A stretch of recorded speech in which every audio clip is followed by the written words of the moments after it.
Stand clear of the closing doors, please.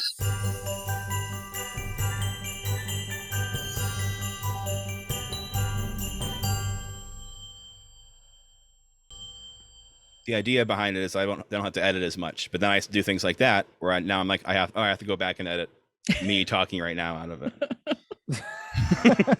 which is fine. I don't mind that. Anyway, here we go. Hi, and welcome to the Christmas Time in the City podcast. I'm your host, Chris. And I'm also your host, Chris. Before we get started, be sure to follow us on social media. We're Christmas Time in the City podcast on Instagram and Facebook, as well as our website, christmastimeinthe.city.com. And if you haven't already checked it out, head over to our YouTube channel. We're posting a lot of fun stuff there in the coming months. And as always, feel free to email any questions or comments to us at christmastimeinthecitypodcast@gmail.com. Our guest for this episode of How You Doin? How you doing? Is an award-winning author, disability advocate, producer, Christmas enthusiast, and along with his buddy Eric Peterson, he's the co-host of the Christmas Countdown Show, found wherever you listen to podcasts. Please welcome to the show, Danny Jordan. Hey, Danny. Hey, Chris and Chris. I love your opening music. It immediately transported me to Disneyland, which is one of my other massive obsessions in life. I don't know if that was just for me. I'm just going to pretend it was just for me. How about that? We just pretend that was just for me. It's today. just for you today. Perfect. I love it. I'm so glad to be chatting with some other fellow Christmas enthusiasts. I love Eric. We're having a great time on our show. We're good buddies, but you know, it's nice to see some other faces from time to time and hear some other perspectives on the holiday season.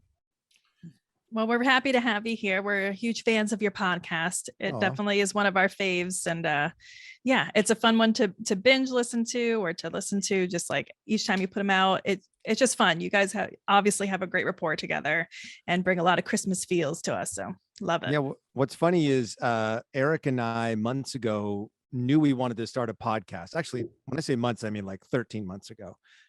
We wanted to do a podcast about being parents, about being dads, and we were going to call it Dad Pod. And we got together and we recorded a pilot episode in my garage, and we had a guest, one of my buddies, Cameron Britton, who's an actor that you've probably seen on Mindhunter on Netflix. He played Ed Kemper on that show, and he was our first guest. He had just become, or he's about to become a dad, and we're like, all right, we're going to do the Dad Pod. And then Eric booked his show, and I was working on something else. And so, you know, the natural, progression of things is you talk about doing a dad podcast and you do a Christmas podcast. I think that's the natural progression of things. So we're having a ton of fun, and you, Chris and Chris and everybody else in the Christmas podcast community have been so incredibly kind to us and generous and welcomed us in with a ton of massively merry cheer. And we're so grateful to know you. And I'm excited to be hanging out with you all today. Nice. We're happy to have you. We're excited to play some games with you. We also want to talk to you a little bit about, we know about your podcast and we've spoken a little bit about that, but we also want to bring up your book. We actually have it here. Dun, dun, dun. Wait, you ordered a copy? We ordered a copy for our little toddler, our little one. Gosh. Hey, super look. cute. Oh my gosh, the same book. What? It's so interesting that I would have a copy of my book close by. Yeah. Almost so like weird. I'm promoting it all the time.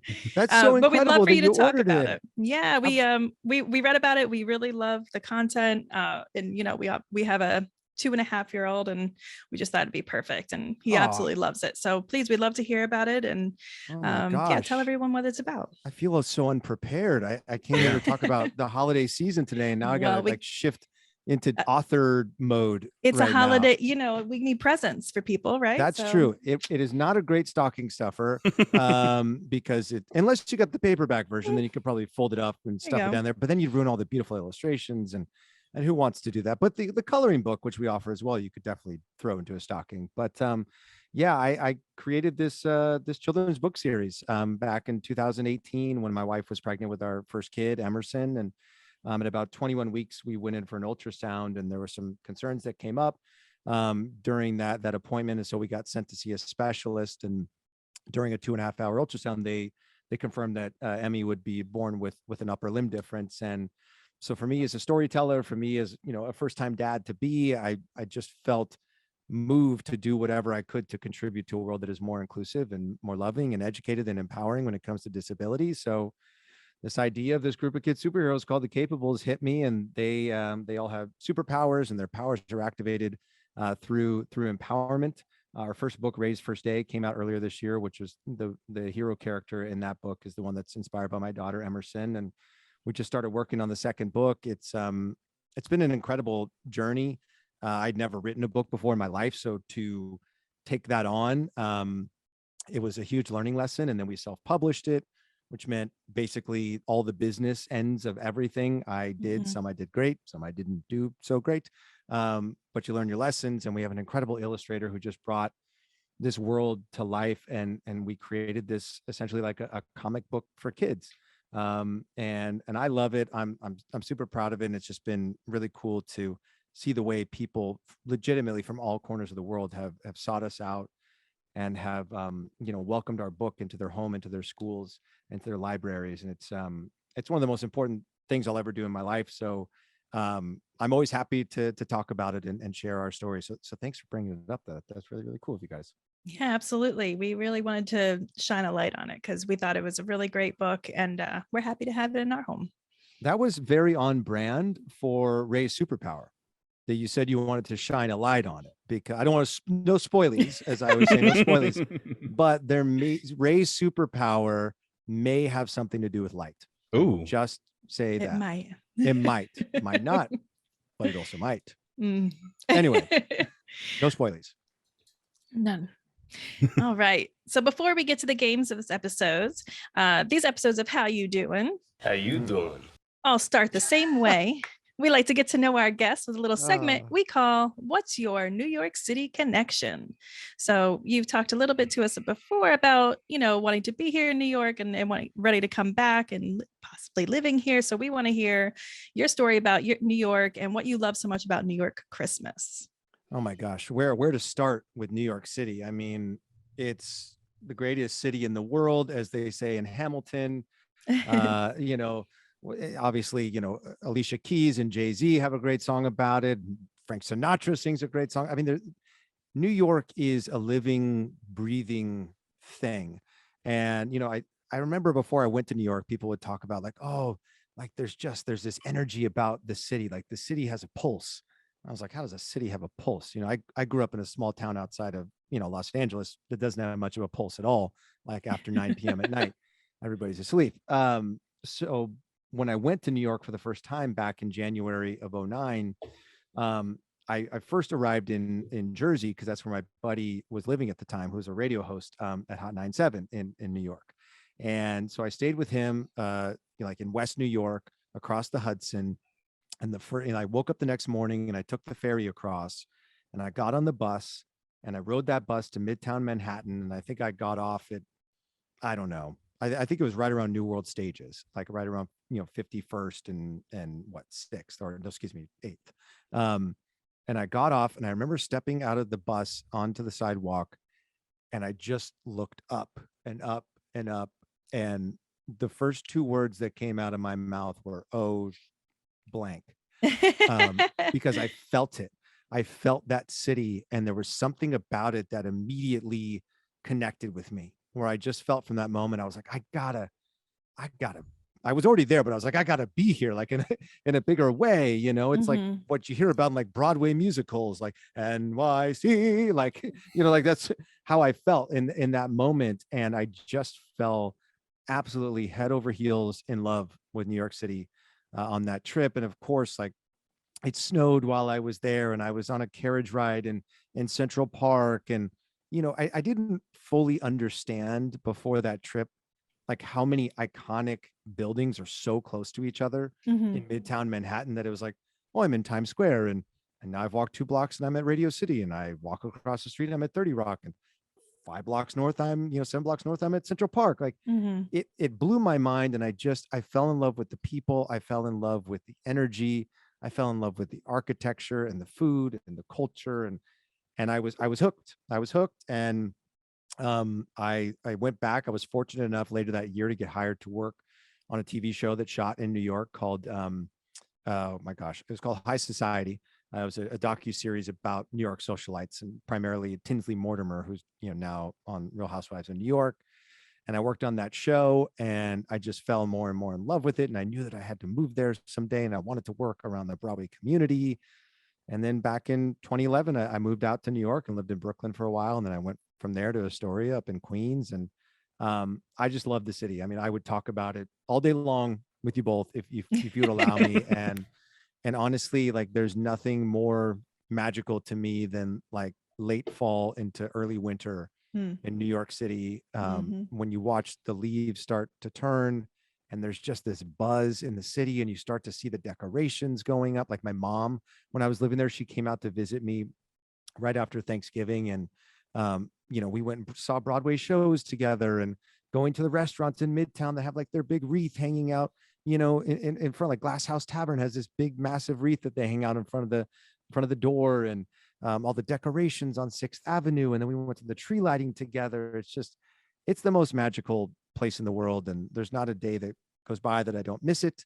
I always tell people, I say my heart is in Southern California, but my soul is in New York. So you're feeding my soul right now. The fact that I'm getting to chat with two people in New York City as we speak.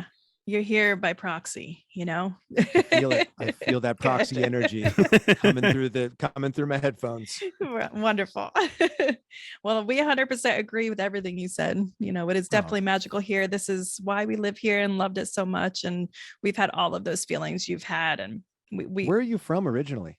I'm from Florida. I'm from South Florida, like Miami area. And then Chris is from Illinois. Yeah, I'm from just outside of Chicago, very close to where Eric's from. And then I grew up in South Florida, and then we moved to Orlando, and then amazing. Here. Now we're here. So how did you two meet? I know this is about me, but I'm that's fine. About you two now. Does anyone ever come on here and ask you questions about yourself?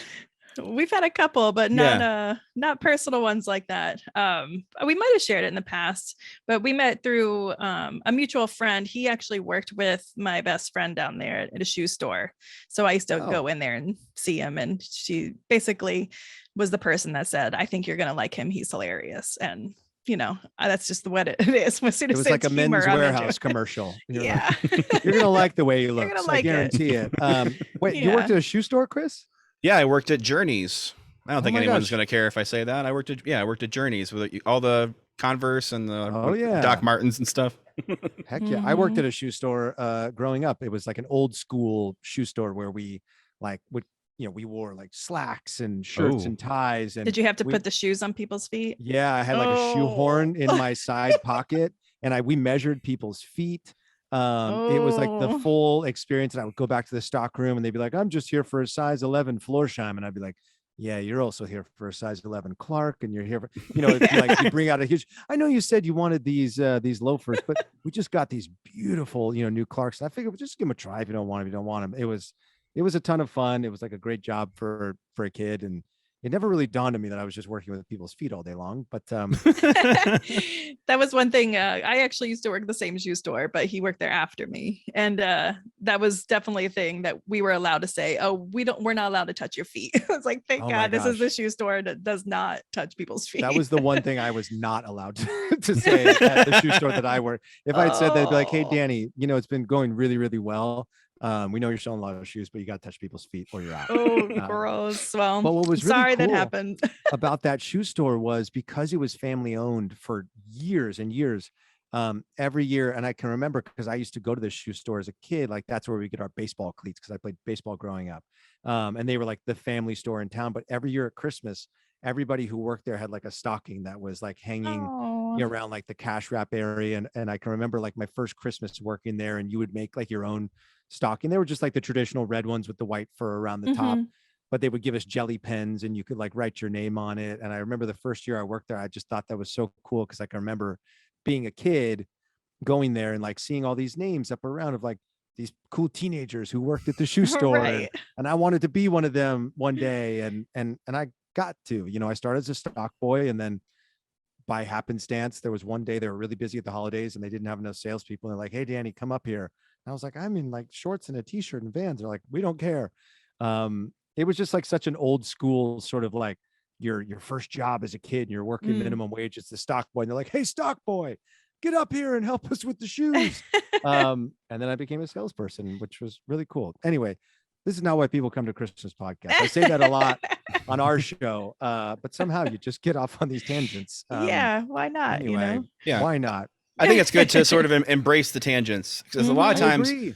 and not necessarily, maybe not ours as much, but a lot of podcasts end up kind of on some level covering a lot of the same material, whether it's music or TV shows or movies and stuff. And I think at the end of the day, people aren't necessarily there just for the content. They're there for the people that are talking about the content. So we've come this far along. I think people would probably want to hear about it on some level. I mean, we're not going to start a shoe store podcast, or maybe we will. I don't know. Let's talk more about your favorite color, Doc Martin, Chris. Right. Let's really take a deep dive into that for the next 20 minutes, and then maybe we'll sprinkle a little Christmas at the end. Yeah. The one other yeah. thing I will add to that story is that that was 20 years ago. So I think Aw. it's pretty awesome that it's been 20 years this year. Congrats! we've been I'm together. raising a toast with my Clark W. Cheers. Griswold I love Christmas it. mug. Good Me mug. too. 20 years. Yeah, Wow, it's where was I crazy. 20 years ago? Where was I I might 20 have been years ago? In a shoe store, I don't know. apparently. Where were I any guess of so. us? I think I was in college. I may have dropped out by that point. No, I was in a boy band. That's what I was doing 20 years ago. Oh, lovely. Anyway, but who wasn't? Yes. Who wasn't in a boy band 20 years ago? Am I right? Right, Chris? You look like It was a boy different band time. It was a different time. I actually It have was. I have a Lou Pearlman story, but I won't get into it. That's for Oh, another right, podcast. because you're from Orlando, Yeah. Well, we'll get into it. Yeah. O-Town. Yeah. Mhm. Yeah, there's a We've lot of seen- people we've who had have a Lou lot of Pearlman run-ins. stories. That's why Yeah. he's in prison. I don't. Oh no. I don't. I Oh, don't. no. Oh, no. I don't believe he's alive anymore. We'll cut that Oh, part that's out. right. Oh my gosh. I think Oh, only my I'm a dad horrible watches. human. Yeah, so it's fine. Well, it's not a problem. Well, either way, he didn't end up on the right side of the law, so that's how it works That's out. true. Mm-mm, Yeah, I would mm-mm. say let's pour one out for Lou, but I He's don't know fine. if we should. Yeah, He's fine. Yeah. he's okay. Anyway, All Merry right. Christmas, everybody. Merry Christmas. Thanks for coming on, Danny. All right. Play the outro. All right. So our next segment is called Christmas Time in Your City. It's Christmas time in your city. We've spent the better part of 2.5 years talking about what we do here in New York City for Christmas, but we like to find out what people other places do for Christmas. So please tell us how you celebrate Christmas where you live. Oh my gosh, this is fun. I mean, it's not nearly as exciting as celebrating, Christmas in New York City, but my town, I gotta say, for a small town, I say small town, but there's 120,000 people that live in my town, the Simi Valley, but it has a very small town sort of feel and definitely a small town mindset. But that's a conversation for another time. But there's a lot of sort of traditions that happen here in my city, and one of the ones I loved the most growing up was there was this house about a mile from the house that I grew up in, and everyone in town called it the Christmas house. It was just decked out with so many decorations, and it was a family run thing, and they were on like one of the main streets in town that it always became this massive traffic jam because there wasn't a lot of places to park, and people would just slow down and look at the house, but you knew like you had to park around the corner and you'd walk up and you just took your time looking at all of the incredible decorations that they did at that house. And they would have a guest book that you would sign every year, and they had like a little tip jar thing, like you would put money through their mail slot on their front door to like help them offset costs Oh, of like all cool. the electricity and stuff. And I don't know, it was one of those things that I can remember as I got older. We would go to Starbucks or wherever and get a coffee or a hot apple cider, and you would do Christmas lights, but you would always start with the Christmas house. And I just absolutely love that. Unfortunately, they stopped a couple of years ago, but what's been amazing is that there's a newer development in town, not a huge development. It's probably, if I had to guess, maybe 17 to 20 homes, where you sort of drive in, you loop around like at the end, and then it comes down this other street, and then you're back out again.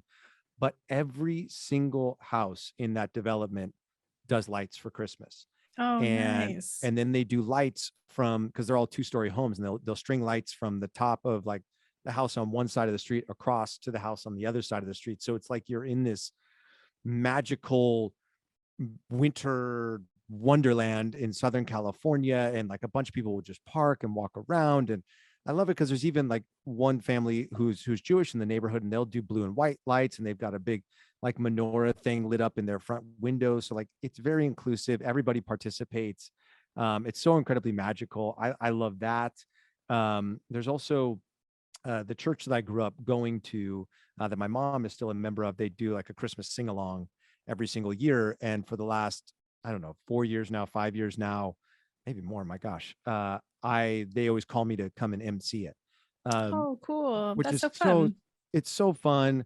Because like in the sanctuary, like normally all the pews are facing the front and the stage, and they turn all of the pews to be in a round and face like the middle of the sanctuary, and then they bring the big like grand piano down and the drums, and everybody like is in a round together, and we have like lyric sheets that we hand out, and we sing like all the, you know, all the classics, and like the 12 Days of Christmas is the one song that everybody looks forward to, because like everybody gets to participate in some way, and then one person gets to be the partridge in the pear tree at the end of the Oh, song. And it's so much fun. Like people come decked out in like Santa hats, and they've got like the light up necklaces and all that sort of fun stuff. You know, I've talked about on our show how that's like a checkbox moment for me every holiday season, that when we have the Christmas sing along, I know that we're there. Like I know we're getting there. And I used to go to it as a kid.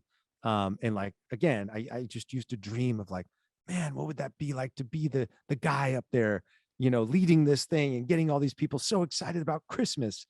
And now I am that guy, mhm. which is really fun. And I just got the text the other day, them asking me if I would come do it again this year. And so I'll be there in a couple weekends. And I think Eric and his family are gonna come hang out. And Aw. I may or may not surprise Eric and make him the partridge in the pear tree. We'll see. We'll see. Yes. You know, I hear he's pretty okay at singing. I think Yeah. so. I think that might work. So, but yeah, those are the things that I love. You know, obviously there's a mall in town that does like a tree lighting ceremony every year, which I enjoy, you know, going to, or just going up there and seeing it, you know, is a ton of fun. And I don't know, this is a Christmassy town, and I'm really, really proud of my street that I live on, because I'm right on the corner, and I'm always the first one to put up my lights. And every year, I guess I now have a display.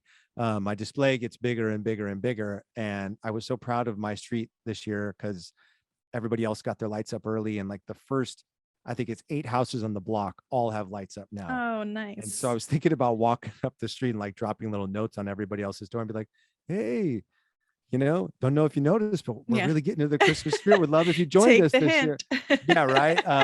But yeah, you know, there's a lot of fun stuff that I always look forward to every year, you know, around the holiday season. And, you know, really what it comes down to for me is just being able to be with my family and slow down a little bit. And fortunately, I live in a town that really slows down this time of year, where it gives you a chance to, you know, focus on being with those you love.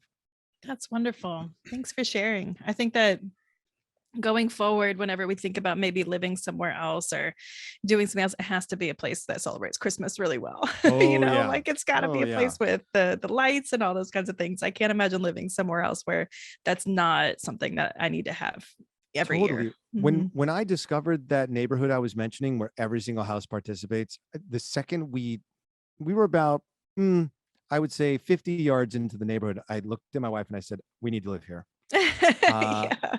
Once the housing market calms down a little bit and a house becomes available, I must live here. These are my people. I need to be Right. surrounded by them all year long. So hopefully, fingers crossed, Right. someday I get to join the Christmas community here in my town.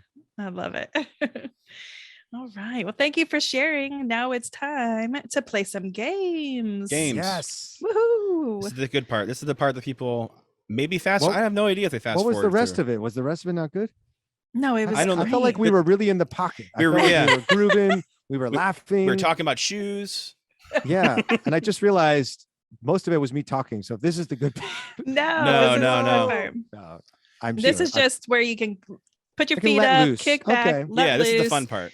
Yeah, you don't Okay, if you see me tumble backwards, you know I kicked back a little too much. got it. Let's go ahead and start the games with a fan favorite. This one is called Neighborhood Watch.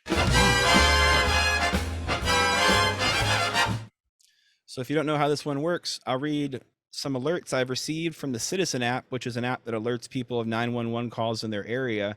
2 will be real, 1 will be fake, made by me. Your job is to pick the one that I made up. Oh my gosh, I'm gonna have so much fun. And let me just compliment you on your music, because every time you play one of these sound ups, I get the biggest smile on my face. So You have well no done. idea. We haven't even begun yet. Oh my gosh, There are this is the more. good part. You're right. We've got sound cues and all kinds of good stuff. All right. Yay. So here we go. Like I said, I'm going to read 3 alerts. One will be false that I made up. 2 will be real. You pick the one that I made up. Okay. Here's the first set. Person assaulted by Illuminati. Man threw stove out of window. And finally, hundreds of stolen shopping carts found in building basement. Oh my gosh. Oh my gosh. Yeah, they're not going to be easy. No, I mean, here's the thing. I've worked on some game shows in my life. So, maybe I have an advantage, maybe I have a disadvantage. I don't know. We'll see how this goes. But I'm going to get a little analytical here, and I'm going to say that throwing a stove out of a window, I mean, unless that was like Dwayne The Rock Johnson, I'm trying to imagine the size of the person who's able to throw a stove out of a window, unless it's like a really small. I mean, there are some small stoves I've seen in like Midtown Manhattan. You're like, wait, this is a kitchen? I thought this was a hallway. So the Illuminati sounds believable enough for something to come and say.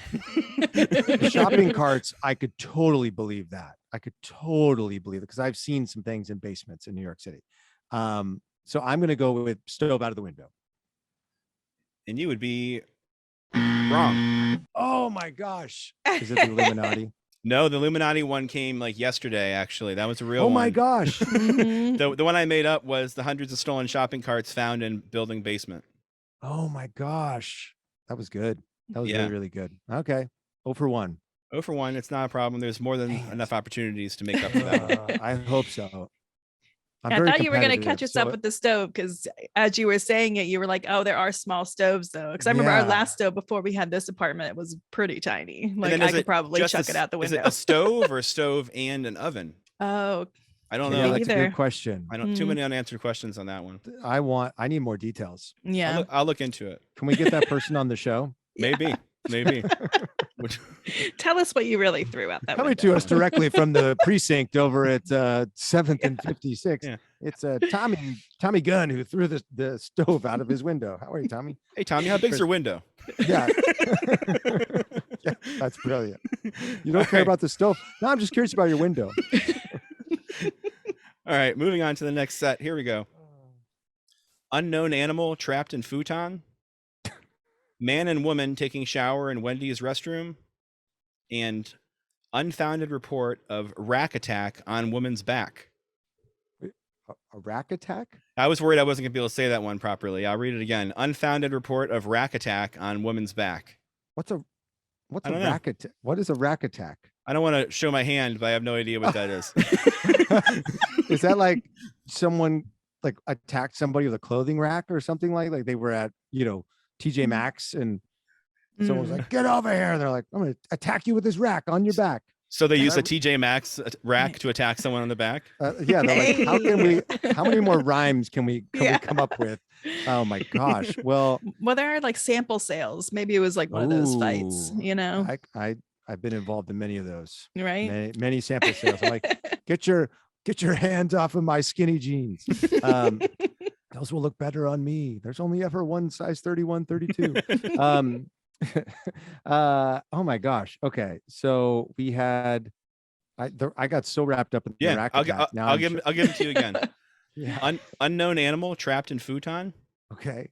And man and woman taking shower in Wendy's restroom. Okay. Would they call it a shower? Or would they call it a bath? Because how would you take a shower in a bathroom at Wendy's? I could totally. The unknown animal feels. Dang it! It's like playing Balderdash. Oh my gosh, they all sound so good, and I want them all to be right, but I also want them all to be wrong, because I want to applaud you for coming up with creative, wrong answers. I'm gonna go with Wendy's bathroom. Dang it! Is it the futon? There's the futon, yeah. Unknown animal trapped in futon. Oh my gosh. we get a lot of animal alerts, like a lot, like Mhm. coyotes and like alligator, like things you wouldn't expect here. They just end up coming down from upstate.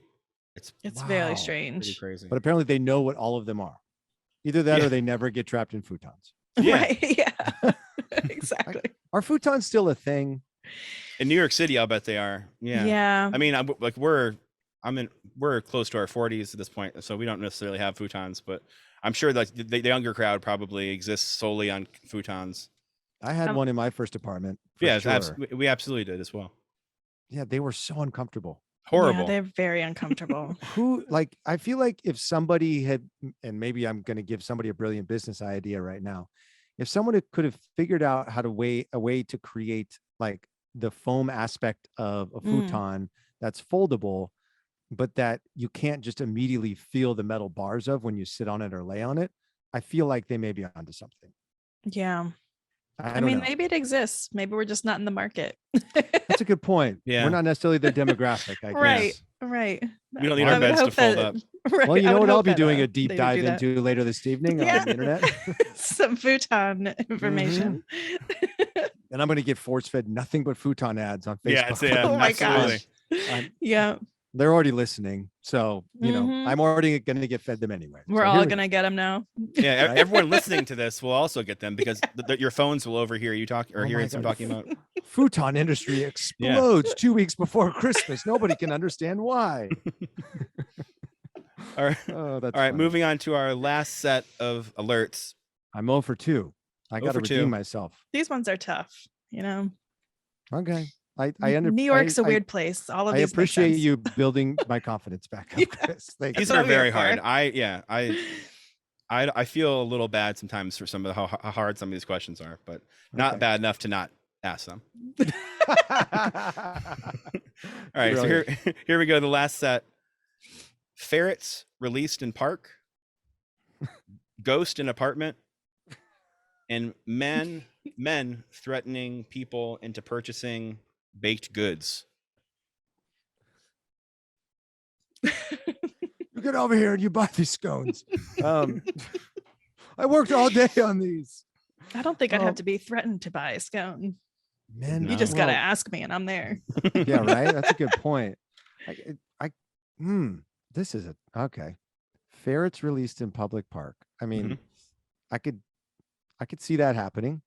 I could definitely see that happening. I mean, multiple ferrets makes it a little bit suspect. Well, Um, ferrets, if I can give you a little bit of a hint, ferrets were outlawed as pets in 1999 in New York City. Oh, Mhm. so either that hint is telling me that nobody has them, or they were released because somebody thought they were going to get caught. Maybe. That does nothing for me. Nope. I feel like you just made this more challenging for me. You're like, if I could help you out, I'm going to give you a hint that will make this more challenging. Oh my gosh, this is tough. Men. I mean, I could see Men people plural, which is so bizarre to me as well. they're a team, you know. They're both going for the hard sale. I thought I was the good cop. No. Well, I'm going to say I could see that happening. So I'm going to immediately check that one off. The ferrets, I don't know about that. What was the middle one? Ghost in apartment. Oh my gosh. We got to call somebody. You don't call the Ghostbusters. You're going to call, I forgot the Ghostbusters number. Oh my gosh. You call the cops when there's a ghost in the apartment? I'm going with ghost in the apartment. Yay! Yes. Very nice. Very Oh, nice. Is that really right, or was that just like a No, that pretty- No, that was I correct. made that one up. Our little one, for some reason, is on this kick where he loves to watch the Ghostbusters theme song by Ray Parker Jr. on YouTube before he goes to sleep, He's which obsessed. is so bizarre. He That's every single night, amazing. and so Kids that are that's so been fresh. funny. Yeah. Kid, like my daughter went through this huge Dean Martin obsession, and she still really loves Dean Martin. But like there was a chapter where all she wanted to watch on TV was Dean Martin and Jerry Lewis, and then it just became Dean Martin, and it was like it could. And believe me, I'm a huge Dean Martin fan. I couldn't be more proud Right. of my daughter and her love for Dean Martin. But I was like, you're 2 years old. Like, Yeah. don't you want to watch Elsa and Anna? And she's like, no, Dean Jerry. I love it. And she's still like, there was a time where I had to like talk to her all the time as Dean Martin. Like I would have to read her bedtime story to her Aw. as Dean Martin. Like there's this book called Bedtime for Chickies. And that one she always wanted me to read as Dean Martin. So I'd be like, it's bedtime for chickies. It's bedtime for sheep. It's bedtime for pig and cow. Let's all go to sleep. You know, like, but then I would like, when I would do the voice of the chickies as Dean, I would go, we can't go to sleep. We're thirsty, Pally. Like I would just throw in like a little Pally in there to make it feel a little bit more Yeah. authentically Dean. But kids are so funny. Like my daughter, we have this haunted mansion ornament from Hallmark that has like the 3 ghosts, and like you press the button, it goes doo, doo, and it goes when hinges creak and doorless chambers. And like she was obsessed with it, and then one day she's terrified of it. Like now, one day it finished, and I was like, and she was like, "No, Daddy, no." Oh And no. now, like if I put it on, she walks out of the room. And all she wants now is the Clark W. Griswold one and the Santa Claus from Rudolph going jingle, jingle, jingle. She loves those are her Yes. 2 favorites now. So I'm waiting for that switch because ours is obsessed with Halloween right now. All he wants is Halloween videos. He talks about Halloween. He wants Halloween stories. Meanwhile, we have Christmas everywhere. We're like, don't you want to hear a story about a Christmas tree? No, Halloween. It's like, have oh you my shown gosh. him Nightmare Before Christmas? Has he He watched that? loves it. He Of loves course. it. Yeah. So I was like, well, at least this has a little bit of Christmas in it. Yeah, So it's like a exactly. nice transition there. That feels like a fair compromise. Yeah. Yeah, That's give him a another little bit of video he both. absolutely loves watching is This Is Halloween video. It's Oh, just that's like, brilliant. okay. I was never really super into that movie for some reason. I didn't list it on my top 10 favorites Yeah. when we did that on our show, but I don't know. I like the movie and I like Tim Burton, but something about it never really was like, oh, I feel like it's one of those movies you either are obsessed with and it's like a go-to for you, or you're sort of indifferent. Indifferent. Yeah, I think I so agree. too. I know Yeah. people in my family that absolutely love it and obsessed with it. And I think we just watched it the other day, and that's probably the first time I've seen it in definitely over a decade. Have you watched any of the classics recently, like the Rudolphs and Yeah. the Frosties? And Yeah, we put it on for him so he can kind of get into the Christmas spirit. yeah, my daughter's obsessed with Frosty, and I mentioned this on our show recently. I don't like Frosty. It's a creepy story. Yeah. You know, this like magician chasing them around town and following this little girl who's all alone all the North Pole. I don't know. Yeah. Anyway, I like the song. Frosty the Snowman's a nice song, but Yeah, I like the song. I like the story, but the Yeah. actual cartoon and the way they have it, I can see what you're saying. It is I a feel bit like they could creepy. have cut 15 minutes out of that. Yeah. film, and Yeah. it would have been. I think as a kid, I thought the movie ended with them dancing through town. Yeah. And then they go, I'll be back on Christmas Day. Like they go riding off on the train. I think as a kid, I thought that's where the movie ended. Yeah. And then I became an adult and I was like, oh, no, now they go off in this greenhouse. This guy locks them up in the place so Frosty melts and he can steal his hat back. Anyway. Yeah. Merry Super Christmas creepy. again, everybody. Apparently I'm a bah humbug right now. Maybe it's because I only got 1 out of 3 on the game. But if we were playing baseball, I'd be batting 333 and I might be an all-star. So I There feel you pretty good go. about that. Well, You you've got some time to make it up too. there's absolutely more? There are at least 3 more games. Oh my gosh. I'm sorry that I'm talking so much then. No, it's all right. All This right. is what it's all about. Let's get on to our next game. This one's called the Honorary New Yorker Quiz.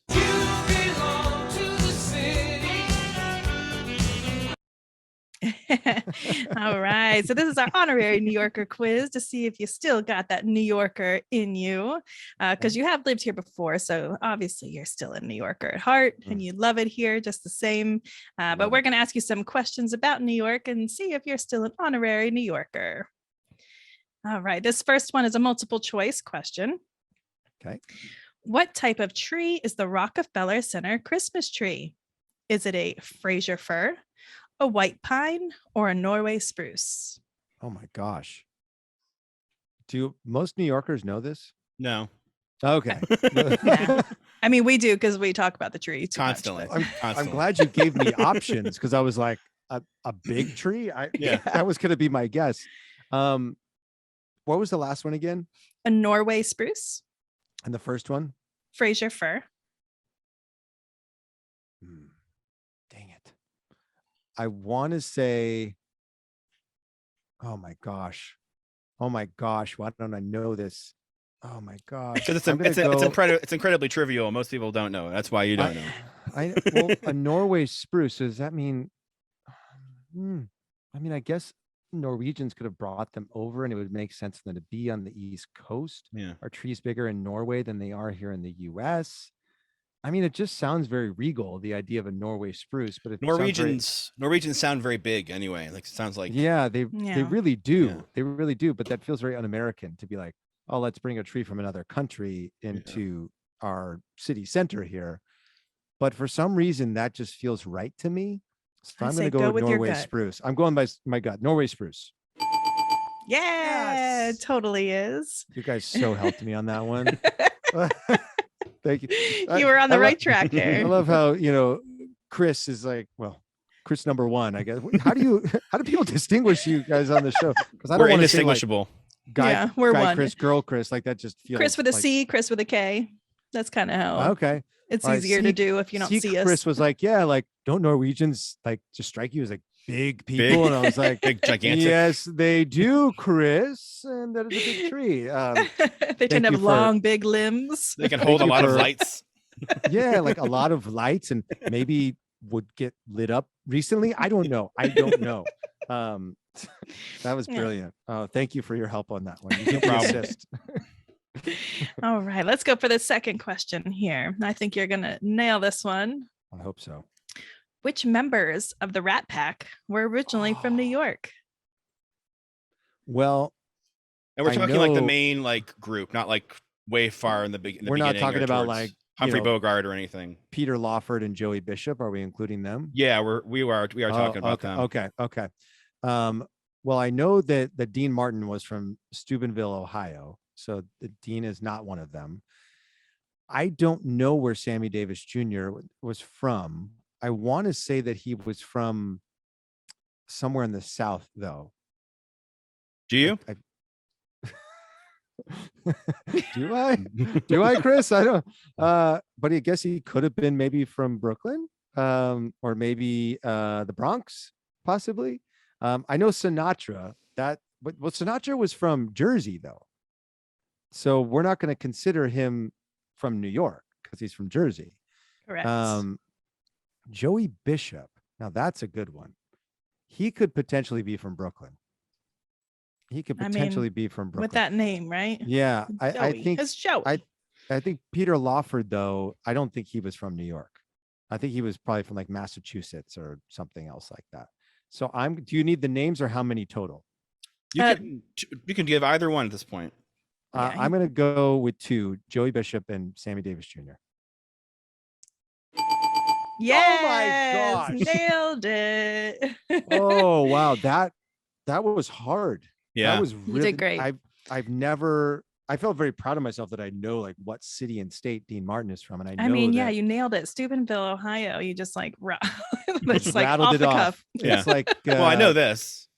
Yeah, it's like I know. Pretty good. If you asked me which one of them was from Ohio, I could have given that to you right away. That's sort of how, like, if anyone asked me like anything about Mike Piazza, who was my favorite baseball player growing up, I'm like, well, he was from Norristown, Pennsylvania, and he was drafted in the 62nd round, and blah blah blah. I used to be very obsessed with Mike Piazza, not so much anymore.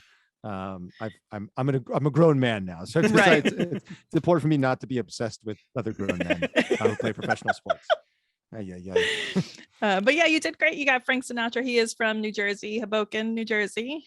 Sammy Davis Jr. is from Harlem. Oh, he's from Harlem. Okay. Okay. Joey Bishop is from the Bronx. Okay.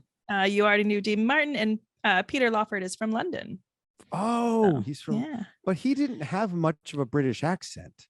I think he had moved over not too long after he was born, if I had to guess. Or maybe he just put it on like Christian Bale does or whatever. You know how like sometimes they just decide they're going to be American. He did the opposite of Madonna. Yeah. He adopted our accent. And then he married into the Kennedy family. Yep. And then went to crap from there. Do you know what year Peter Lawford and Sinatra had a falling out? Extra credit. That would have been what year was JFK elected? that 64? Is that right? I have no 64? idea. So would it have been? It was when it was after Kennedy was elected, and Sinatra had built this like wing off of his home in Palm Springs, and they had a huge falling out because basically like Bobby Kennedy started going after like the Teamsters and the crime syndicates, who were the people who really rallied together to help get Kennedy elected. And then what Jack Kennedy didn't want John hanging out with Sinatra anymore, but Lawford was like tied up in that world. So if I had to guess, if Kennedy was in fact elected in 64, then it would have been probably around 1965. He was elected in 1960, so that would make that helps. 1961? 1962, more or less. But yeah, I mean, I don't know. None of us were there. It could have started in 61. Yeah. But yeah, Lawford was out, and they brought Bing Crosby in to replace him in a movie they were getting ready to film. So he became like the unofficial. Was that member. for I can't remember Robin the name and of Seven that. Hoods? I could be. I don't remember that much. I can't retain that much information during the holidays. so much to think about. It's I know so much about trees right now. It's crazy. Good for you. It's important to have that sort of information this time. Right. Didn't you guys recently cut down your Christmas tree? We We did. did. Mhm. That's the That one that's right behind there. Chris with a K. Yeah, right there. Mhm.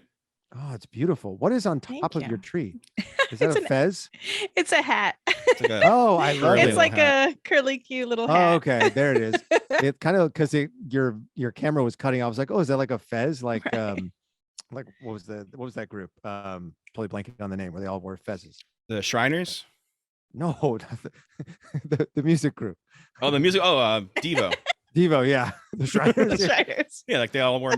They drove around the miniature cars and stuff.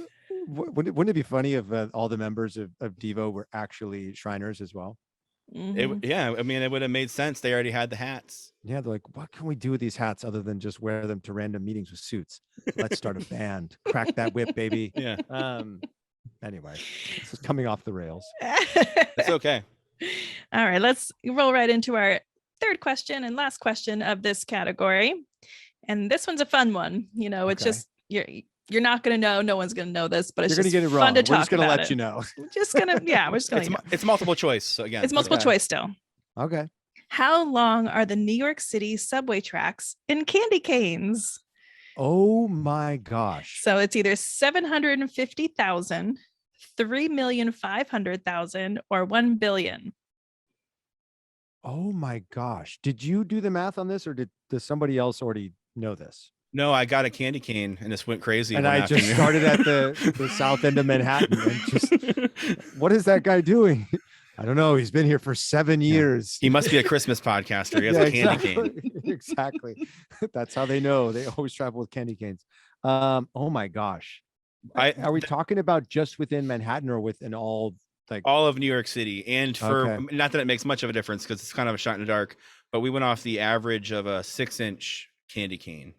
Yeah, so classic. 6-inch candy Yeah. cane. So that would mean, oh my gosh.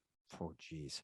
It's So it'd be crazy. Over 10,000 candy canes per mile. Oh my gosh. And how many miles of track from the south end of Manhattan? Oh my goodness. Yeah. I mean, 1 billion just seems like a really round number. That just Mhm. feels way too convenient. So I'm going to go with what was it, 300 million or something like that? 3,500,000. 3,500,000. Yeah, nailed it. Well, there you go. You got all 3 honorary New Yorker questions my correct. Gosh, I'm so proud of myself right now. Woo. Yeah. I feel like I really redeemed myself. You with that sure round. did. And you're still a New Yorker. See, Yes. you proved it. If I hadn't gotten all 3, you would have hung up on me immediately. Right. Well, Danny, this was really okay. You did really okay with this one. This may or may not get released. We don't know. But we'll make sure to not let you know when it is or is not released. Right. Oh, this is fun. All right, so let's get on to our next game. This is a brand new game. We've never played it before. Ooh, Yeah. I'm excited about this I one. can't wait to Yeah. hear the sound effect. This one we only have a placeholder one, so I will play the placeholder, but I don't have a real fancy one just yet because we haven't even really considered this one. So we'll Okay. start. This one is called "It's Beginning to Look a Lot Like Easter." All right, so before we What started, song was that? That's actually, well, that that's like, a no. That's I feel like I know that tune. It's from Let's a play, game show. Let's play name that tune. Play it again. I'll play it again. It's from a UK quiz show. Oh, then I'm definitely not going to get it. I thought it was like from a Broadway show. Oh no. It might be originally. I don't know, but I got it from a UK quiz show. If anyone wants to tell me at some point, reach out to me on social media and tell me what show that is, and I'll send you stickers. Ooh. Most likely internationally, because I don't think anyone watches that here. But if they do, I'll send you some stickers. You guys have stickers? We have Oh, all we have kinds of. We lots. have so many stickers. It's kind We of a have problem. no swag. We have no Oh. swag whatsoever. Well, you should reach out to Chris because he's obsessed with making stickers and Just like the most logos random and- stickers. He's made so many. I have a lot of stickers for the Capables for my children's book Oh, series, but I yeah. have no. We have. I guess Eric and I just this all happened so fast for us that I think it sort of blindsided us, and we're like, you talked earlier about like people just liking to sort of like listen to the people that are talking about Christmas. That yeah, it's Christmas and we all love Christmas, but hearing somebody else's perspective, it never really dawned on me that in the beginning that people were going to be that interested to hear Eric and me talk about Christmas. And apparently they do. So maybe those people would love our logo on a sticker. I have no clue. Yeah, I got to get started on this for Christmas Absolutely. 2022. do it. Yeah, look we have into it. We have an Amazon like with a bunch of like t-shirts and stuff too. Yeah, because I mean Chris worked on a bunch of different logos and everything for a while. Like for a full year, I feel like every few weeks he had a new sticker. He's like, oh, I ordered more stickers. Well, your logo is fantastic. I love the I Christmas Tree New York. That is just Yeah. It's so brilliant. It sort of made sense, I think, because the name of the podcast is pretty wordy. So we wanted to do something that we could figure out that would look really good in a thumbnail, and people scrolling would get a good idea of what the podcast is without having to read the actual name. So I think that works out pretty well. I feel like we went with the opposite approach of you guys. You have a lot of words in the title of your show than a simple logo. We just went with let's just cram as much Christmas imagery into one logo as we possibly can. Nothing wrong with that. Too. When we were designing it, Eric like sent me one iteration. I was like, oh, that's nice. And then like 10 minutes later, he's like, here's another. I was like, oh, looks great.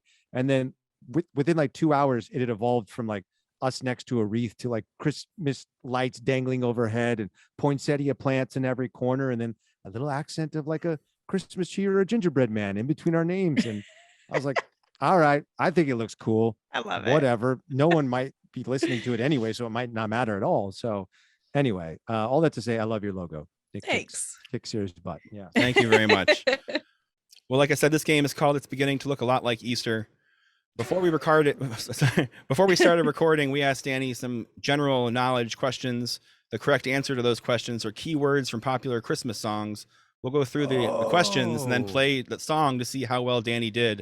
If it sounds confusing, you'll understand after the first one. Let's give it a shot. So you can just sit back for this one because you already answered this like 2 weeks ago. Oh my gosh, this makes this game so much more fun. Yeah.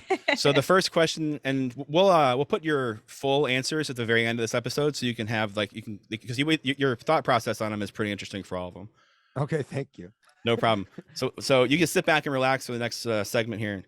I'll read the questions. So this one is: what confectionery is often broiled on top of sweet potato casserole? And for the answer, let's go to our first clip. It's a Marshmallow. world in the winter when the snow comes to cover the ground. So 1 for 1. That Yay! is brilliant. This is so much fun. So here you go. This Next, is like the coolest version of like Mad Libs there ever was. Now I wish I would have been like more creative with my voice when I recorded these. I've been going through all these songs. Whenever I hear them on like our playlists or whatever, I can't help but sing the keywords like you've been saying them. I think it's like the funniest thing ever. Yeah, he has been since you sent this. in. Marshmallow. Yeah. The next one especially, I've been doing a lot and I can't help it, but it's so good. So the second question I'm is crying over here. I'm laughing so hard. Oh man. over 1.7 billion of what candies are made each year around the world? And for the answer to this one, let's go to our friend Frank. Frosted window panes, candles gleaming inside, painted Candy canes. on the tree. Oh my gosh. This might be the best game on a podcast ever. Ever. And I've come up with a lot of games for podcasts over the years and shows that I've worked on. This is brilliant. Okay. This needs to go on TikTok or something. Oh my gosh. All right, so hysterical. rolling straight on to number 3. According to some, it's bad luck to bring this plant into your home before Christmas Eve. And for this answer, let's go Brenda Lee. You will get a sentimental feeling when you hear voices singing, let's be jolly, deck the halls with boughs of Poinsettia. Nope. Didn't quite work on that one. I'll give you one of these. Yeah. Boughs of poinsettias. But it made it a lot more fun. That is, oh my gosh. When you started playing the song, I was like, well, I got this one wrong. Oh my gosh. Well, that's good to know. Now I don't even think I have any holly up in. I don't know if I do either. I think we're okay. I think we're holly free currently, Yeah, I think so. which is good. No holiday going on over here. Holiday decorations. Sorry. This is what I do. Number 4. How many quarters are in $23? Let's check out our old friend Nat King Cole. And so I'm offering this sample phrase to kids from 1 to 92. Woo! It almost sounded like I was singing. Yeah. 92. Oh my God. My voice mixed in with these is a dream come true. Well, I'm glad we could do that for you. I had no idea when you sent me these questions. I was like, these are interesting questions to ask a person for a Christmas podcast. I have no idea how this is going to play out. This is brilliant. And I'm the first one to get to play this game. Yeah, we my just sort of gosh. came up with it. We'll probably do it next year sometimes, but it's a little bit more involved. Like we have to reach out beforehand, so I'm not sure if we could trust some of our guests to do it right. But you did it great. I know that story well. I won't say any more. Yeah. So let's go on to our final question for this game. Now, does it make sense why it's called "It's beginning to look a lot like Easter"? Yes. Yes. Here we go. Gosh. A marathon is 26 point blank long. And for the answer to this one, let's go to our friend Mikey Bubbles. Have yourself a merry little Christmas. Make the Yuletide gay. From now on, our troubles will be Miles. Oh yeah. Oh man, Very good. That was so much fun. Oh my goodness gracious. And you got 4 out of 5 correct. Oh my So gosh. pretty good job. That might be some of the most fun I've had in a while. I'm Aw. sorry. I'm sorry, Eric, if you're listening. Sorry, Eric.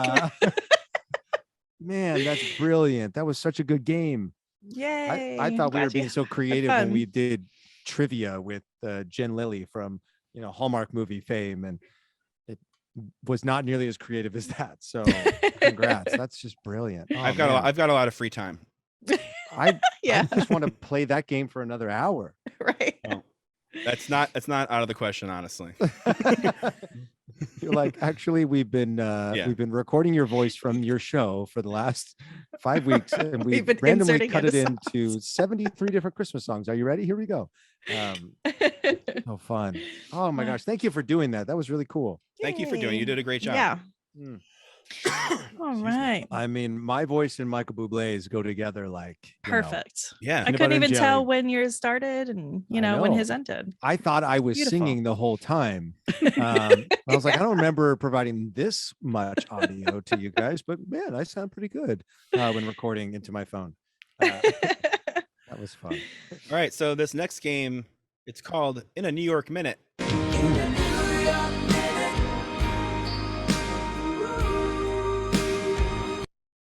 Who sings that song? That is, it is Glenn Fry.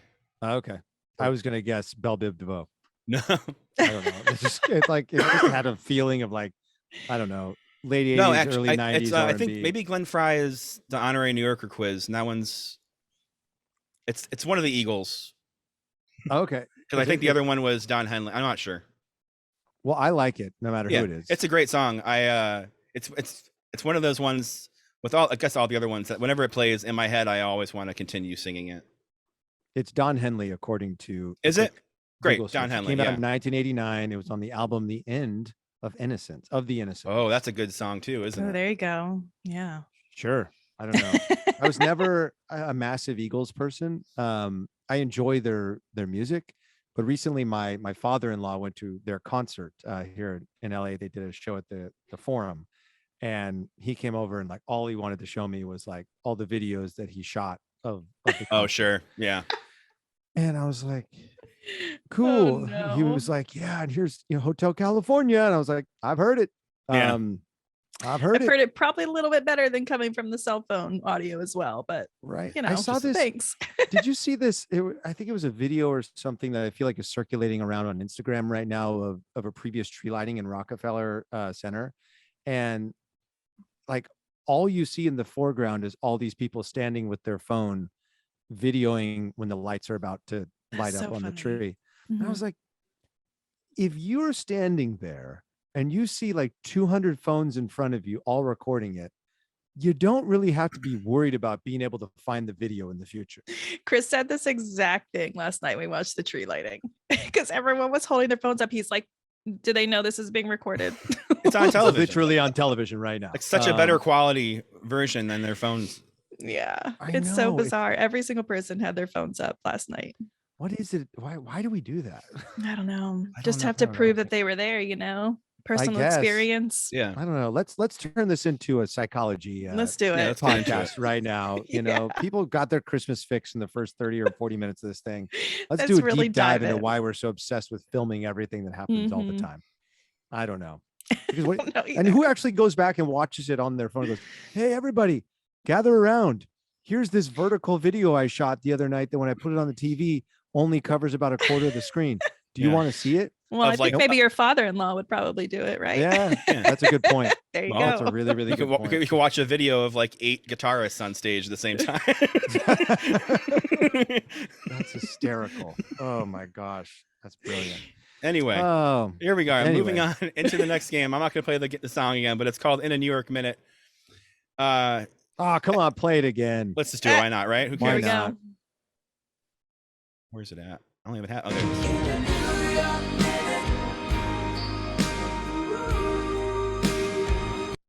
It's a good one. It's a good Don one. I lo- Henley. Yeah, Hey, you know what album that's from, right? I do. The End of the Innocence. I'm Yeah. not knew that. Wow. I can't believe you know so much about that song. You must be a real I'm big. obsessed. You're a massive Eagles fan. I am the biggest. When you said that originally, I thought you meant massive eagles, like just giant eagles. Like, I like the smaller ones, but the massive would ones those, I do would those not be like. would those be grown up pigeons? Maybe. Have you ever noticed you never see baby pigeons? No. Oh yeah. Doesn't it make you That's wonder, very like maybe those strange. are baby pigeons, and somewhere there's an island of like monster pigeons somewhere? I don't want to think about that. That Think makes about me it. really nervous. Think about Yeah, it. think about it right now. Let it freak you No. out, especially living in New York. Yeah. Oh, that's Okay. what Governor's Island is. Just all the big pigeons Massive. Right. hiding in those Pigeons. buildings. That's why it was closed for so long. Like velociraptor sized pigeons. Yeah, right. Ah. All right. Oh, I love it. So everyone knows that a New York minute is 45 seconds because everything here runs a little bit faster than everywhere else. So we're going to ask you to name as many. Oh, whoa, there's a timer on the screen. Hey, man, this is multimedia. Oh my gosh. I was like, all of a sudden my screen changed. I was like, is there Uh-oh. somebody joining us on the show? Like, did we go too long and somebody just joining a Zoom meeting? What's happening here? I'm going to Yeah. ask you to name as many of the following things as you can in 45 seconds, and we'll see how good you do. You've made it clear in your podcast that you're a big fan of boy bands. So the next 45 seconds, name as What? many boy bands as you can, and go. BB Mac, NSYNC, O-Town, Backstreet Boys, oh, who else? Hanson, 98 Degrees, Boyzone, New Edition, New Kids on the Block. Oh my gosh, Yeah. there are so many more. There's a lot. Jonas Brothers, oh gosh, BTS. Why can't I think of the British boy band right now that Harry Styles was in? One Direction, There you go. 1D.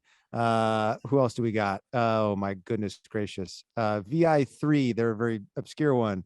Oh, this is so fun. I want to name so many more. Boyzone, 5, LFO, Element. Woo! Really nice. Oh my gosh. That was a strong round. That was really nerd. good. I loved it. I am such a nerd. And the thing is, like, I could name a lot of songs by those groups.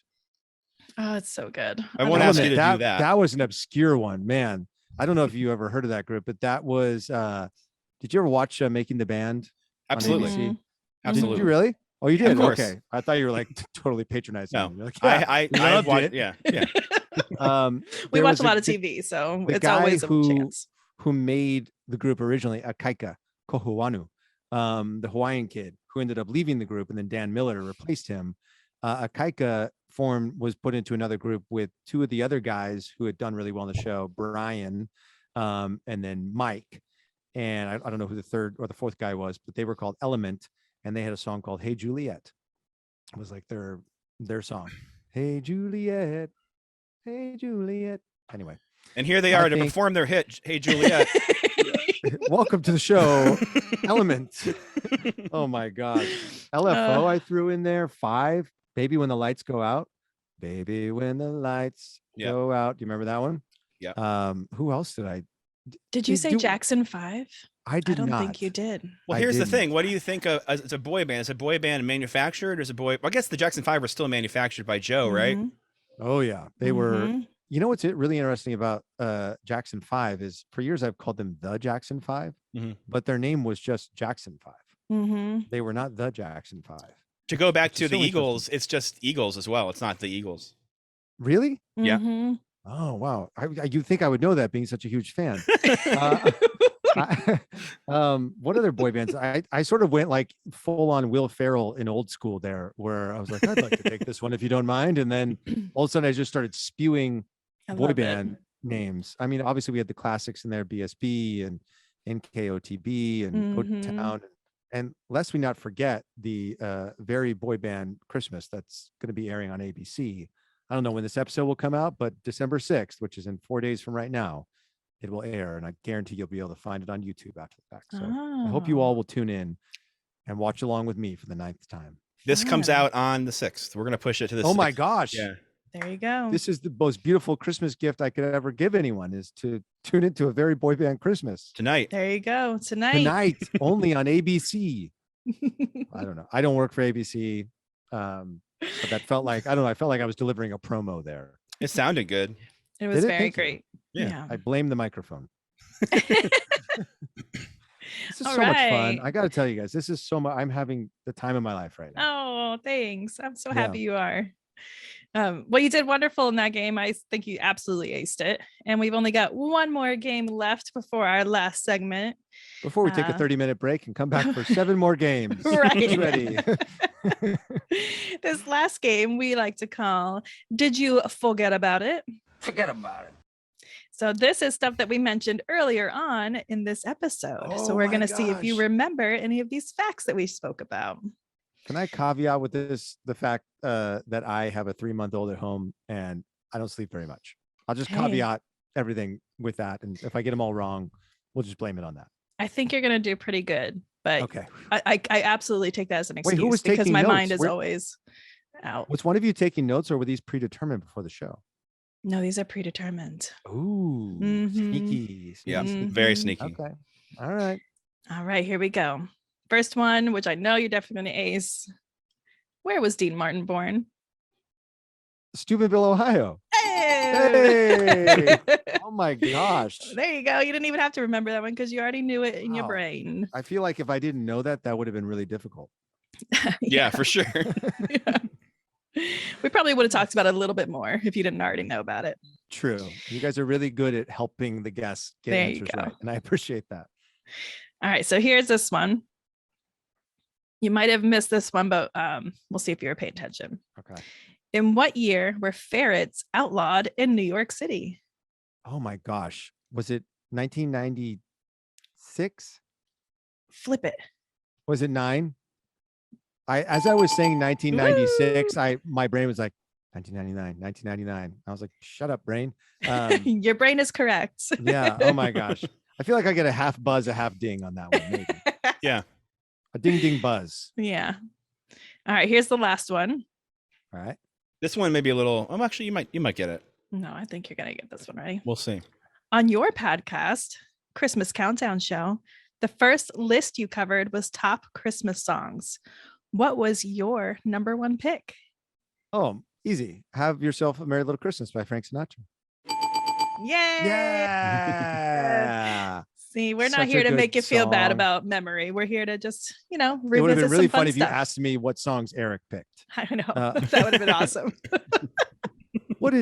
Tell us all. We want to know 10 quick facts about your best friend, Eric Peterson.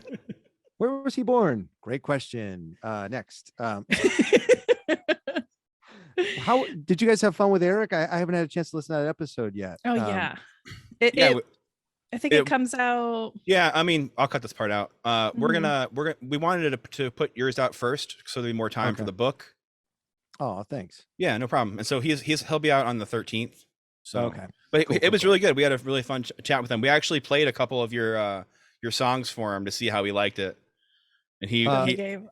yeah. After Which the songs? fact. like we did Marshmallow World, and I Oh, think did Rock you Around the really? Christmas- yeah. Just I was because like, we were did so you excited find some about of my him. old boy band songs? Oh, for no, that no, we show? didn't find any of That would those. have been great. Not that I didn't Please look. don't Not play that I those didn't for look, but I didn't. anybody ever, ever. I think they only exist on CDs. Oh, And I don't even know if I know where that is at this point in time. I've got an old tape that I posted on my Instagram. My dad was like going through a storage unit and found like a bunch of old like high 8 tapes or something like that. I don't even remember what we were recording on when we had our rehearsals out in Normal, Illinois, in Bloomington, Normal. We were like doing shows at Illinois State University at like sorority houses. And so I shot us in the hotel room rehearsing. And that's like the only video evidence I can Aw. find of us, but it's fun. Like I've got like insanely bleached tip hair. as you and- have to in a boy band. Oh yeah, like a long sleeve, like Abercrombie and Fitch sweater, with, like the number 20 on Yes. the front and some bleached out jeans. It was so ridiculous. Oh, I But love it it. was It's so good. fun. It was so fun. And I wouldn't be here today, without that. Like that changed the trajectory of my life entirely. So Yeah. anyway, Well, very anyway. fun. Well, you did a great job in all the games. I think you absolutely aced it. thank you. That was Woo. so fun. I honestly, I want to just like go to a game night with you two. Yay. Like, do you guys like to play Celebrity? Do you ever play that game? Oh, what's that game? You don't even know what it is? I No. might. dude. What is it? Oh my gosh. Oh wow. I wish I could like quickly introduce you to it and do a round of it, but it's not that type of game. So Mm. basically it's really great if you have a group of, let's say, I would say a minimum of like 6 people at a party. It's really great when you get up into like 10, 12 and you divide the room in half. You have 2 teams. There are 3 rounds in Celebrity. Everybody in the room puts 4 names into the bowl on folded up pieces of paper. And the first round is you can say anything you want except for the person's name. Excuse me. You can act anything out that you want. First round. Then when you get to the second round, you get 1 word. Like once you've gone Oh. through all of the names and you go through them for the second time, you only get 1 word. And then the last round is just all charades. It's all acting.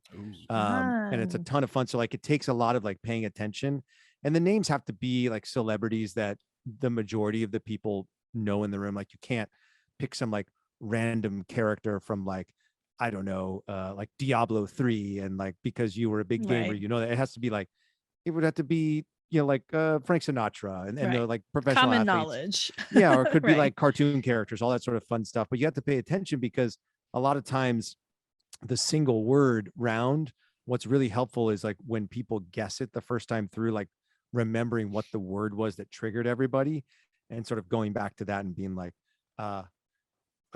president, and like it's a lot of like voice inflection sort of stuff. Right. So anyway, it's a ton of fun. Fun.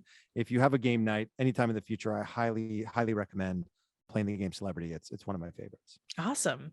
Thanks for the recommend. We totally My will. pleasure. Anytime. All right, let's get to our last segment of this episode. This segment is called inside Santa's studio. Ooh, We'll put some music in afterwards. It'll sound very professional. I love it. So, Danny, what's your favorite cookie? My favorite cookie. This is going to sound so LA of me, but I really like these protein cookies. These plant-based protein cookies by a company called Complete Cookie. I don't know if you've heard of them, but they have this snickerdoodle one that is absolutely delicious. The snickerdoodle cookie by Complete Cookie, which is I think it's just called Complete Cookie. Yeah. Snickerdoodle flavor. That's my favorite. What's your least favorite cookie? Oh my gosh. That's a great question. I would say like maybe a lemon cookie.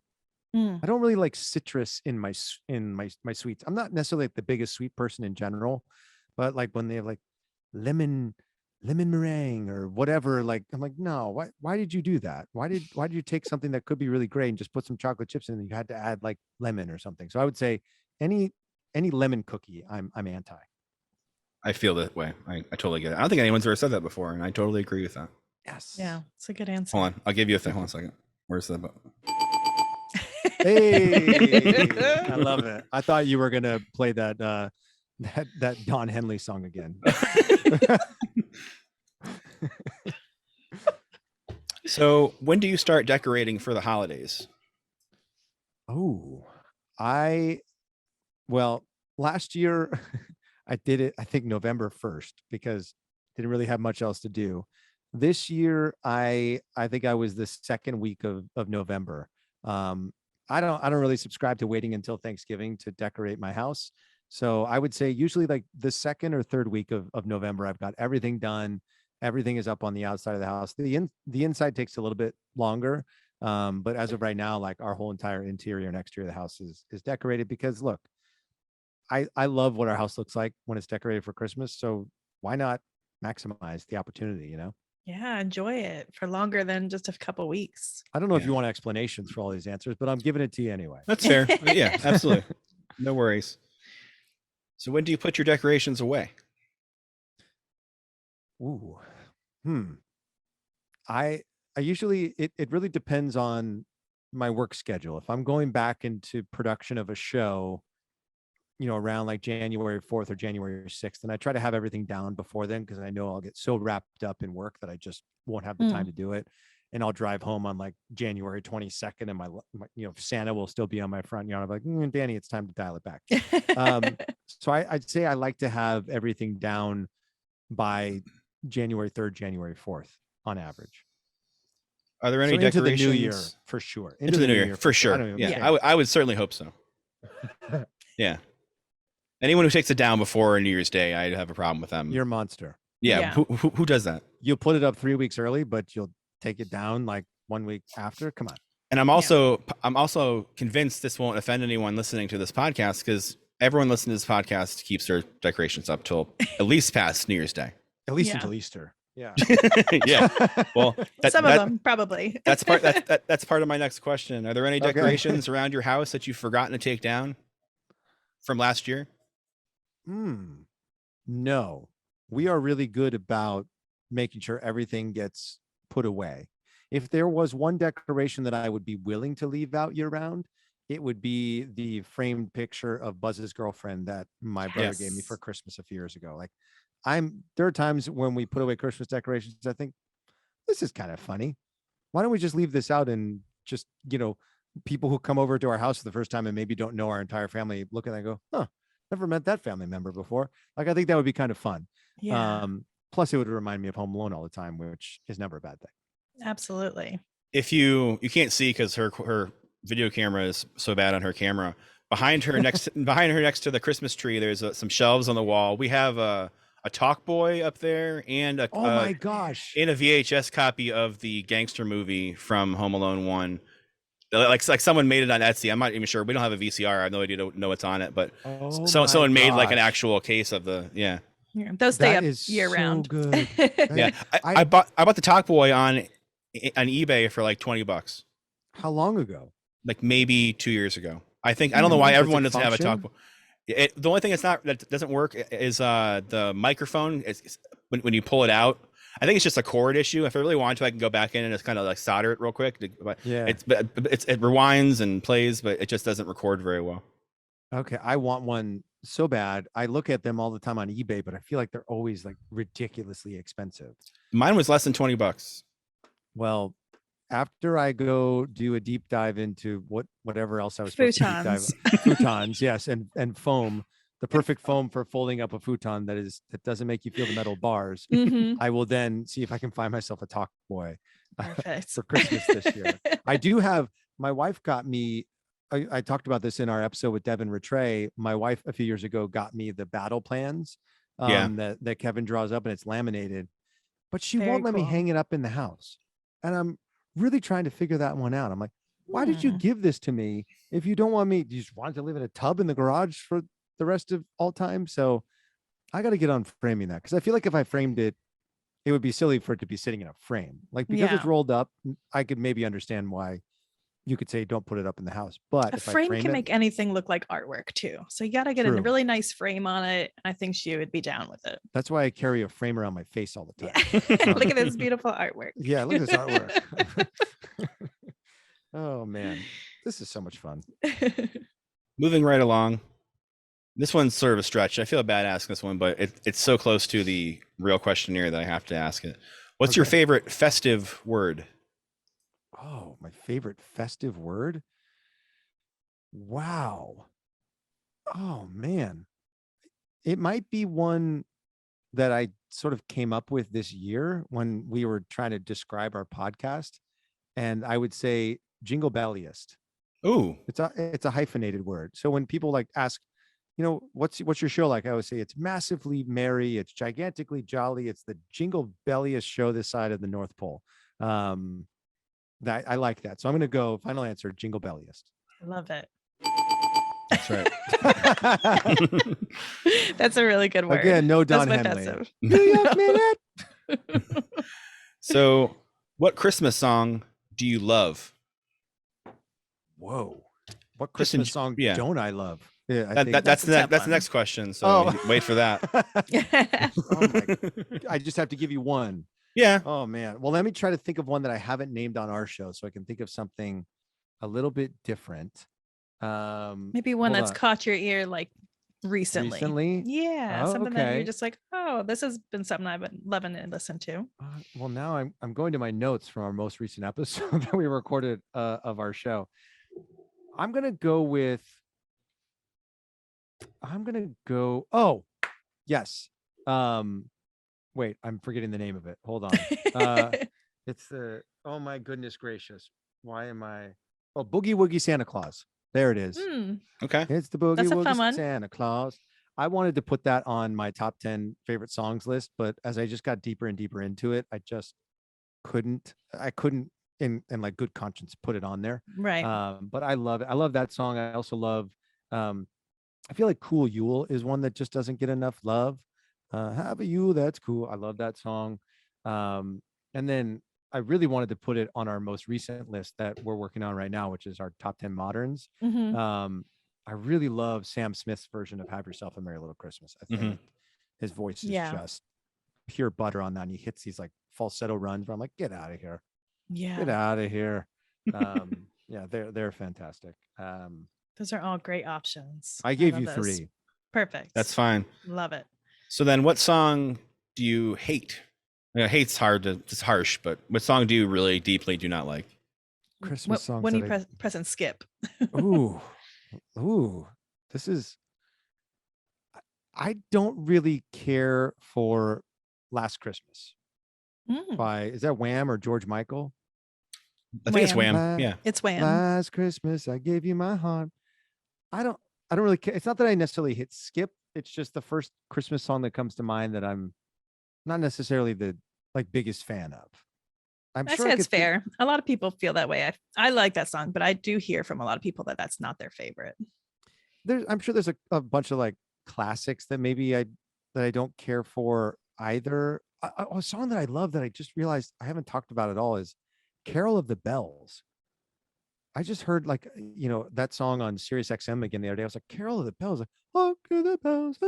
I'm just like, and when it's done right and like the big swelling orchestrations behind it, it's just, yeah. And I just pictured Kevin McAllister like running up the street to like go defend his house. I don't know. Maybe everything comes back to Home Alone for me. I don't think know. might. so. I think it does. I think it Doesn't really it all? does. Did you guys hear what they officially announced? Airbnb. I did. Yeah. Oh Mhm. my gosh. Are you going to enter to try to win the one night for $25? I mean, I mean, and I don't know what our odds would be. Who It's cares? pretty, I and guess, that's true. isn't Devin going to be there as well? Maybe. I don't know if I- they've announced that yet. I feel I Mhm. saw it, so they definitely announced Oh, it. okay. I know it's being hosted by Buzz. Like if you go onto the Airbnb page, it says that the host of the house is Buzz. And there's a picture of Devin on there. So when he Cool. came on our show, he talked about it, and there's Yeah. been no mention of it anywhere at all up until that point. And I was like, well, he didn't tell us to remove it, so we're just going to keep it in there. And maybe you heard it here first, folks, sort of situation. Right. But, Yeah. Right. but that didn't happen. But I will definitely be entering because my odds if I don't enter are zero. That's true. True. That's But if true. I, somebody's got to win, so why not us? That's my Yeah. mentality. How Good cool would that call. be? My problem would be most of my family lives there, and do I just ghost them and not talk to them at all, and just go hang out at the that's house? brilliant. That's brilliant. Yeah, that's a good question. I feel like you would have. Well, you could. I don't know what the posting says on Airbnb in terms of like what the maximum amount of people are that are allowed there at the property. You could just say, "I'm sorry, I'm only allowed to have 4 people." I got Chris, we got our our kid. And I don't Yeah, want one anyone else to person at a feel left time. out. I don't want anyone to feel left out. So I feel like I just can't invite anybody. Yeah, I feel like But I that's did the invite family. Danny We from probably the Yeah. invite Christmas everybody. countdown Right? show. that's what I was gonna say. We invited you. Who's that guy? He's our just a guy I just met for the first time about a week ago. He encouraged us to enter, so he had to be here. I think that's only fair. That's like if you go Right. to Vegas, and you win big, you got to share a little bit with your Yeah, friends. Gotta give it. Or if someone A little buys bit with you the like dealer. if someone buys you a scratch off lottery ticket, then you have to. If you win big, then you either cut them out of your life completely, or you give them a little bit of money. Yeah. I have an understanding with some close friends of mine who are fans of gambling, like I have been known to enjoy a little bit of gambling in my life. But we've always said that if you win something big, like whether it's in Vegas or the racetrack, I have an agreement with those people that we don't have to even be there physically. That if you win something big, you get 10%. Nice. Yeah. And that's the agreement that we've always had. And I had a good buddy who made good on that a few years ago. He hit pretty big on a slot machine at an India casino here in California, and he gave me 10%. Love it. My Well, mom yeah. has that same deal with her group of friends. She goes gambling quite often in the casinos, and she does the same thing. She'll win and be like, "Oh, I have to give this money to so and so." It's like they weren't even there, and she's, "Well, that's just what we do." Yeah, I think it it's super increases sweet. your odds of winning. Yeah. Like when my buddy Sean says, "Hey, I want to go to Vegas," you better believe I'm encouraging him to go. It's like, go, dude. Yeah. Have Go, fun. please, go have the time of your life, please, and obviously win big. Would love if you win Right. big. Well, this is fun. Now we're talking about That's great. gambling. I know this has gone all over the place. He's a fan of the Rat Pack who loves gambling. He's not a degenerate, folks. It's a really good dad, I promise. Ay. So, moving back into the questionnaire, here we Yeah. go. What profession? I'm sorry. If you were an elf in Santa's workshop, what profession would you like to do? Oh, wow. That's fun. I feel like I would want to make wood baseball bats. Like on a lathe? Wow. Just On a like- lathe. Yeah. Nice, 100%. nice. Yeah. I would want to do baseball bats because I'm a huge baseball fan. I love woodworking. I think the lathe is such a cool, piece of machinery. The only thing I've ever made on it is a bowl. But to be able to make a baseball bat, I think that would just be so fun. I'm sure I would get tired of it at some point if I had to make 12,000 baseball bats every December. I might Right. get tired of it.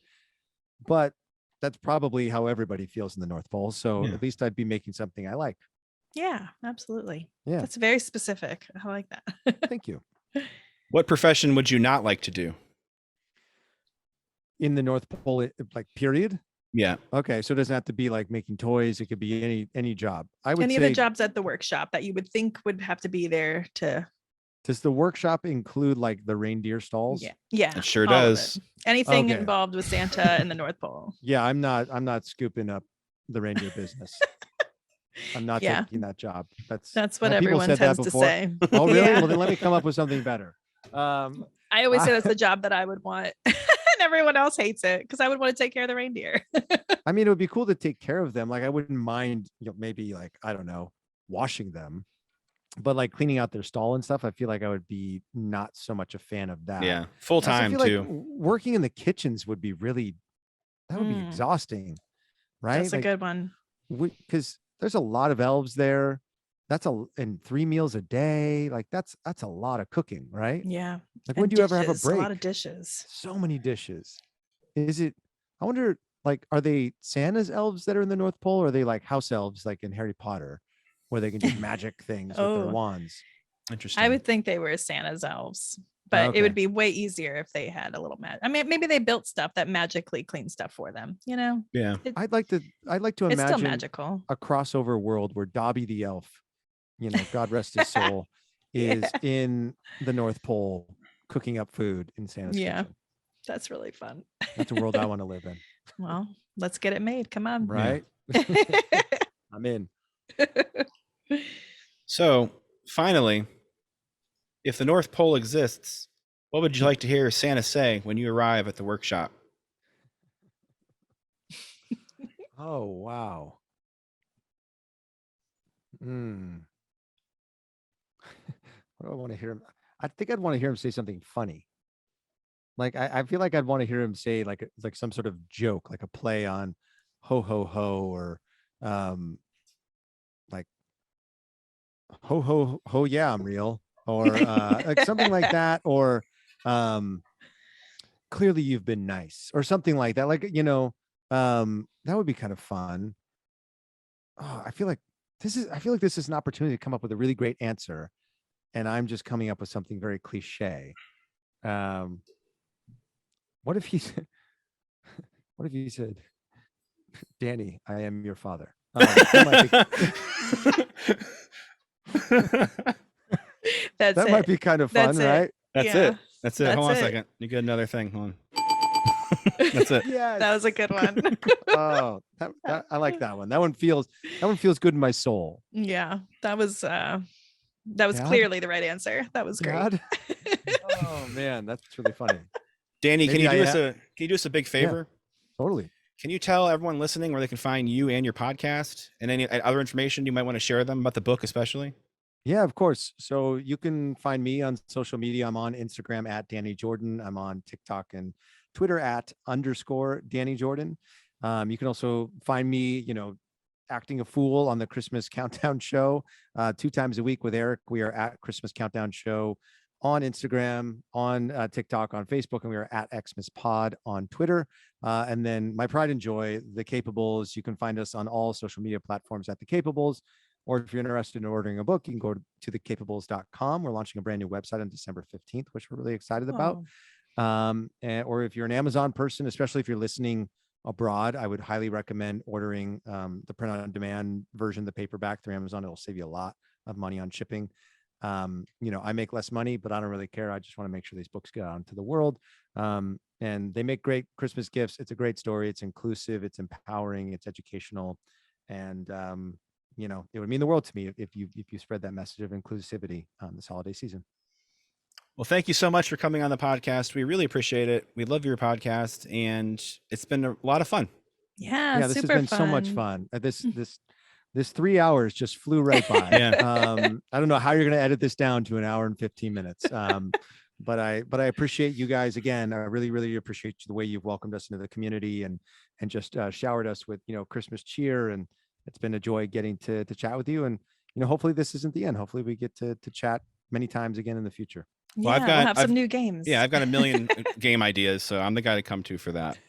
Perfect. We'll have to have you be our games person for season 2 of Christmas Countdown. It's not There out you of the go. question at all. Boom. We were saying we need a fact checker person for the show, because a lot of times Eric and I are just like winging it as we're sort of going, and then I go back later, I'm like, well, I was really wrong about that one. So season 2, I think that's what we need: a games person and a fact And a checker. fact checker. Yeah, Love exactly. it. right, so we're gonna wrap it up. We'll do our outro right here. So no worries. I'll cut this part out so no one will hear it ever. So here we go. And that's going to be it for this episode. This podcast was recorded, at least on our end, in the Big Apple, New York City. If you like this podcast, do us a favor, take a minute to rate it and write a review. Contact us and let us know you did, and we'll send you like 10 stickers probably.